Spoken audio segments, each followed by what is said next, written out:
Bonjour à tous. Dans ce nouveau chapitre, nous allons retourner à des questions de propagation de ondes électromagnétiques dans le vide et nous intéresser à la question du rayonnement par des charges en mouvement. Et dans cette première partie, nous allons dériver les solutions générales des équations de Maxwell en présence de charges et de courants dynamiques. Nous avions vu ce qui se passait lorsque les charges et les courants étaient statiques. Là, nous allons voir ce qui se passe lorsqu'elles dépendent du temps. Et nous allons montrer que, essentiellement, nous allons retrouver les mêmes solutions que pour de l'électrostatique ou la magnétostatique, mais avec des effets de retard associés à la propagation de la lumière à une vitesse finie. Alors, on rappelle que les ondes électromagnétiques obéissent à des équations sous forme covariante qui ont cette expression-ci, donc d rond nu de f nu mu égale mu 0 j mu, où f nu mu c'est le tenseur de Faraday, donc d rond nu à mu moins d rond mu à nu, et il est exprimé en termes du quadripotentiel vecteur à mu. Donc si on remplace cette expression dans les équations de Maxwell, eh bien, ce que l'on obtient, c'est tout simplement d rond nu de d rond nu à mu. On reconnaît ici l'opérateur d'Alembertien, qui correspond donc à une propagation d'onde. Et ici, un terme en d rond nu à nu. Et puis le second terme, le second membre ici, qui correspond aux sources. Donc on rappelle que, a priori, il y a une indétermination intrinsèque du potentiel, du quadripotentiel, reliée au fait qu'il n'est pas réellement physique. Ce qui est physique, ce sont les champs électromagnétiques, et donc c'est le tenseur de Faraday, en fait, F mu nu. Et donc on peut imposer une condition supplémentaire au tenseur, au quadripotentiel, et la condition supplémentaire que l'on va imposer ici, c'est d'imposer à d rond nu à nu d'être égal à 0. Donc, lorsqu'on avait traité de la magnétostatique, on avait imposé à la divergence de A d'être égale à 0. Et bien là, si on regarde d rond nu à nu, si on l'écrit explicitement en termes du potentiel scalaire et du potentiel vecteur, eh bien on va avoir, pour la composante temporelle, on va avoir 1 sur C, d sur dt de v sur c, puisque la composante temporelle du quadripotentiel, c'est le potentiel scalaire divisé par c, moins eh bien, la divergence de A. Donc si, quand on est en statique, le d rond v sur d rond t n'existe pas, et donc on retrouve divergence de A égale à 0. Et donc là, on voit qu'on va généraliser la jauge de Coulomb à une situation dépendante du temps. Alors, ce qui est intéressant aussi dans la jauge de Lorentz, c'est que vous voyez ici, elle a une expression qui est manifestement covariante, donc c'est un scalaire de Lorentz manifeste. Et donc cela signifie que si on impose la jauge de Lorentz dans un référentiel, eh bien on retrouvera cette jauge de Lorentz dans n'importe quel référentiel par transformation de Lorentz. Donc si à présent on injecte cette condition dans les équations de Maxwell, eh bien ce que l'on voit c'est que ce terme-ci disparaît, et donc on se retrouve simplement avec d'Alembertien de A mu est égal à mu 0 fois J mu. Et donc ce d'Alembertien, donc on l'écrit explicitement ici. Ici on écrit explicitement les composantes du potentiel scalaire, du potentiel vecteur et du quadrivecteur courant, donc dont la partie spatiale correspond à la densité de courant, et la partie temporelle correspond à la densité de charge multipliée par le facteur C.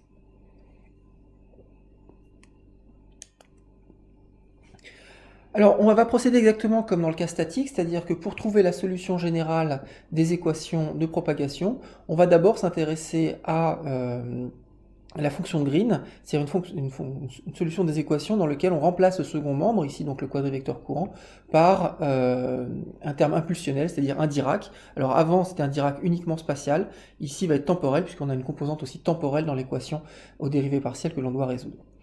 Donc ce qu'on va appeler la fonction de Green, G ici, c'est la solution de l'équation d'Alembertien de G est égal à delta R, delta T.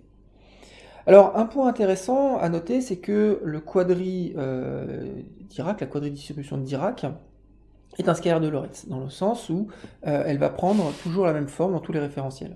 Donc on commence par noter que delta R, delta T, donc c'est un Dirac à 4 dimensions, donc je vais le noter comme delta 4 de x, donc où x c'est un quadrivecteur dans lequel il y aurait t et r, alors j'oublie le c qui joue pas vraiment de rôle ici dans ce qui nous intéresse.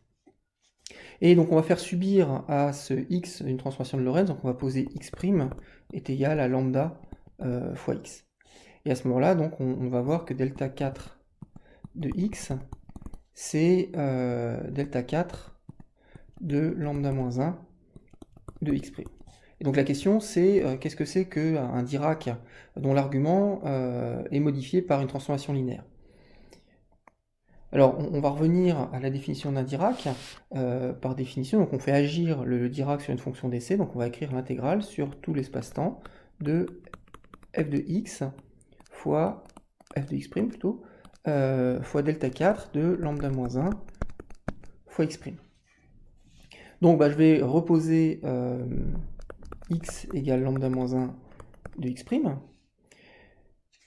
Et donc d'après les lois de changement de coordonnées dans les intégrales, ceci va être l'intégrale de d4x multiplié par un jacobien. En l'occurrence, donc le jacobien, ça va être l'inverse du déterminant de lambda moins 1, la matrice de changement de base. Donc fois f, donc x' c'est égal à lambda fois x, fois delta 4 de x. Et donc, ceci va être égal à déterminant de lambda fois bien, le Dirac va nous donner un f de lambda de 0, mais comme l'opérateur lambda est un opérateur linéaire, ça c'est f de 0. Et donc ceci peut aussi s'écrire comme l'intégrale sur d4x' de f de x' fois le Dirac qui opère sur x' à 4 dimensions, multiplié par déterminant de lambda en valeur absolue. Et donc on voit que finalement que du point de vue des distributions, eh bien, delta 4 de lambda moins 1 de x' est égal à déterminant de lambda fois delta 4 de x'. Donc on sait que les matrices de changement de base, de transformation de Lorentz, sont des matrices qui ont un déterminant de module 1, et donc ceci est égal à delta 4 de x'. Et donc en définitive, ce qu'on a montré, c'était que delta 4 de x était égal à delta 4 de x'. Donc on a bien montré que le quadri-Dirac, le Dirac dans l'espace-temps, eh bien, est un scalaire de Lorentz, dans le sens où il ne change pas d'expression lorsque l'on passe d'un référentiel galiléen à un autre. Alors une fois qu'on connaît cette fonction de Green, eh bien, on connaît la solution générale des équations de Maxwell. C'est exactement comme dans le cas classique, dans le cas statique. Cette fonction de Green va nous permettre de retrouver le champ à partir des sources à l'aide simplement d'un produit de convolution. Donc la façon d'y arriver est exactement la même que précédemment. Donc on écrit que, d'une part, le d'Alembertien de A mu est égal à mu0 J mu, donc en R et en T. Et donc on propose comme solution A mu est égal à donc mu0 J mu convolué avec G, ou si vous voulez, c'est l'intégrale de, sur D3R' et dt', de J de R' T' fois G de R moins R', T moins T'. Donc quand on va faire agir l'opérateur d'Alembertien, ici A est une fonction de R et du temps, J est une fonction de R et du temps, etc. Donc l'opérateur d'Alembertien va agir sur les variables R et T, donc qui sont ici. Donc ça veut dire que par linéarité, on va avoir que le d'Alembertien de A mu est égal à mu0 fois l'intégrale sur D3R' dt', donc de J de R' T', donc le courant n'est pas affecté par l'opération du d'Alembertien, mais simplement le d'Alembertien il va opérer donc sur R et T dans G de R moins R' et T moins T'. Or donc la fonction de Green G, c'est la fonction de Green de l'opérateur d'Alembertien, donc ceci ne va être rien d'autre que delta de R moins R' fois T moins T'. Et donc quand on va intégrer sur R' et T', eh bien cette intégrale va sélectionner R' égale R et T' égale T, et donc ceci va être égal à mu0 fois J mu de R et de T, et donc on retrouve bien la solution que l'on souhaitait. Donc on a bien que la solution de l'équation de propagation se met formellement sous la forme de ce produit de convolution entre la fonction de Green et le courant. Alors maintenant, il ne nous reste plus qu'à trouver cette fonction de Green. Alors pour ça, ce qu'on va faire, c'est qu'on va commencer par faire une transformée de Fourier temporelle, et on va écrire que g tilde de r et de oméga, eh bien, ça va être la transformée de Fourier par rapport au temps de g de r et de t. Alors je vous rappelle hein, que les ondes se déplacent temporellement en exponentielle de moins i oméga t, donc ça explique pourquoi la transformée de Fourier fait apparaître un exponentiel i oméga t ici. Et donc, si on écrit l'équation de définition de la fonction de Green pour g tilde, eh bien, dans l'espace de Fourier, l'opérateur de dérivation temporelle va se transformer en un i oméga, donc la dérivée seconde va se transformer en un moins oméga carré, et puis l'intégrale sur le temps du Dirac va donner eh bien 1, puisque l'intégrale de t de delta de t est simplement égale à 1.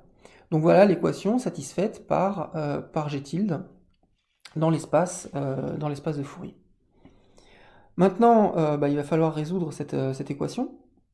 Donc ce que l'on voit déjà, c'est que si R est différent de 0, eh bien on va avoir que oméga 2 sur C2 plus le Laplacien de G tilde est égal à 0. Donc on va chercher des solutions à symétrie sphérique. Donc pour la fonction G tilde va dépendre uniquement de R et d'oméga, c'est-à-dire du rayon vecteur, si vous voulez, du module de R. Et donc à ce moment-là, l'opérateur Laplacien, c'est 1 sur R fois la dérivée seconde de R fois R. En coordonnées sphériques. Donc cette équation-ci devient oméga 2 sur C2 plus 1 sur R fois la dérivée seconde de R fois R, qui opère sur G tilde est égal à 0. Alors on sait que pour résoudre ce genre d'équation, il est intéressant de poser G tilde égale U sur R, puisqu'à ce moment-là, le 1 sur R va simplifier avec le R qui est ici. Et donc si on multiplie par R, on obtient en définitive que oméga 2 sur C2 plus la dérivée seconde par rapport à R de U est égal à 0. Donc cette équation est simplement une équation différentielle d'ordre 2 à coefficient constant, dont l'espace des solutions est de dimension 2, et il est engendré par deux types de solutions, donc on va updater U plus et moins de R, qui sont une constante fois exponentielle de plus ou moins I KR, où K est égal à oméga sur C. Alors on voit déjà un petit peu à quoi vont correspondre ces deux solutions, puisque quand je vais multiplier par exponentielle moins i oméga t, finalement ce que je vais avoir, c'est deux solutions qui vont être en exponentielle de plus ou moins IKR moins i oméga t, et donc lorsque je vais prendre un plus, eh bien la solution va correspondre à une solution qui va se propager vers les R positifs, et quand je vais avoir un moins, je vais avoir une solution qui va se propager depuis les R positifs. Donc on voit que les deux ondes se propagent de façon différente. Donc maintenant, il ne nous reste plus qu'à retrouver la valeur de cette constante. Donc on revient à la fonction, on a deux fonctions g plus moins de R, donc qui sont u plus moins de R sur R, avec un tilde. Donc ils vont être égales à constante sur R fois exponentielle de plus ou moins IKR. Et donc maintenant, il faut regarder ce qui va se passer au voisinage de l'origine, puisqu'on sait qu'on va avoir un Dirac à l'origine. Donc si on regarde le Laplacien de ce G tilde plus moins de R, eh bien ça va être notre constante fois le Laplacien de 1 sur R fois exponentielle de plus ou moins IKR, plus 2 fois le gradient de 1 sur R, fois le gradient de exponentielle de plus ou moins IKR, moins plus le Laplacien de exponentielle de plus ou moins IKR fois 1 sur R. Donc j'ai simplement écrit, développé la dérivée seconde. Et alors ce que l'on sait, c'est que le Laplacien de 1 sur R, en fait on l'a déjà calculé lorsque l'on s'était intéressé aux solutions statiques des équations de Maxwell, puisqu'on avait vu que ceci était égal à moins 4pi fois delta de R. Donc comme je multiplie par delta de R, bien l'exponentielle moins IKR ou plus ou moins IKR est remplacé par sa valeur en 0, donc ça vaut 1, donc ça disparaît. Et donc je vois que ce Laplacien ici en fait est égal à moins 4pi fois une constante fois delta de R. Et comme on l'a vu, donc le Laplacien de G tilde plus moins plus oméga 2 sur C2 est égal à moins delta de R, eh bien on voit, avec un jet tilde ici, on voit que pour que les composantes en delta coïncident, il faut que la constante soit égale à 1 sur 4pi. Et donc, en définitive, ce que l'on voit, c'est que dans l'espace de Fourier, eh bien, la fonction de Green, G tilde de R et de oméga, est égale à 1 sur 4pi. Donc ça ressemble un petit peu à la fonction de Green qu'on avait en statique, mais multipliée par ce exponentiel plus ou moins I oméga R sur C, qui va correspondre aux effets de propagation des ondes électromagnétiques. Donc maintenant, il va falloir que l'on revienne dans l'espace réel. Donc pour ça, on fait la transformée de Fourier inverse. Donc on écrit que G plus moins de R et de T, c'est l'intégrale de d oméga sur 2pi, de G tilde, de R et de oméga, de exponentielle de moins I oméga T. Donc si on écrit explicitement cette intégrale, elle est égale à l'intégrale de d oméga sur 2pi fois exponentielle de moins I oméga T fois exponentielle de donc, plus ou moins I oméga R sur C divisé par 4pi R. Et donc l'intégrale sur oméga se fait tout seul, on peut sortir le 1 sur 4pi R, et puis on va avoir une intégrale de d oméga sur 2pi de exponentielle de donc moins I oméga T fois moins ou plus R sur C. Et donc ceci, on sait que ça vaut 2pi fois delta de T moins ou plus R sur C. Donc le 2pi va simplifier avec le 2pi. Et donc en définitive, ce que l'on trouve, c'est que la fonction de Green, G plus moins, s'écrit comme delta de T moins plus R sur C divisé par 4pi R. Et donc lorsqu'on va injecter ça dans notre produit de convolution, eh bien on voit que A mu, c'est mu 0 sur 4pi fois donc le produit de convolution entre le courant J mu et la fonction de Green, donc delta de T moins T', moins ou plus R moins R', divisé par C, donc divisé par R moins R'. Et donc lorsqu'on va intégrer sur T', eh bien on voit que le Dirac ici va sélectionner T' égale T moins ou plus R moins R' sur C. Donc en définitive, le quadripotentiel va s'écrire comme mu 0 sur 4pi fois l'intégrale sur tout l'espace de J mu de R' en T égale T moins plus R moins R' sur C divisé par R moins R'. Donc si on oublie ce R moins R' qui est ici, enfin ce T, pardon, ou cet effet de décalage, eh bien on retrouve exactement les mêmes solutions que dans le cas statique. La seule chose qui s'ajoute ici, c'est vous voyez qu'on ne calcule pas le champ à l'instant t à partir du courant à l'instant t, mais on calcule le champ à l'instant t à partir d'un courant, un instant t, moins ou plus R moins R' sur C, donc un temps qui est décalé. Donc suivant le signe qu'on a ici, moins ou plus, eh bien ce temps est avant ou après l'instant t. On peut donc distinguer deux solutions. Si je regarde la solution A+, eh bien je regarde en t moins R moins R' sur C, donc la source est décalée dans le passé, c'est la source dans le passé qui a excité le champ dans le présent, alors que si je prends la solution A-, eh bien j'ai un t plus R moins R' sur C, donc c'est la source dans le futur qui excite le courant dans le présent. Donc la première solution est évidemment causale, la deuxième solution est non causale, donc elle va être non physique. Et donc ça veut dire que dans l'espace des solutions que l'on a engendrées, grâce à nos fonctions de Green, eh bien la solution qui va être la solution physique, c'est la solution qui va correspondre au potentiel retardé qui est ici. Donc nous avons trouvé la solution générale de l'équation de propagation. Et donc dans la suite, nous allons l'appliquer à un cas spécifique qui est le mouvement d'une particule chargée dans l'espace.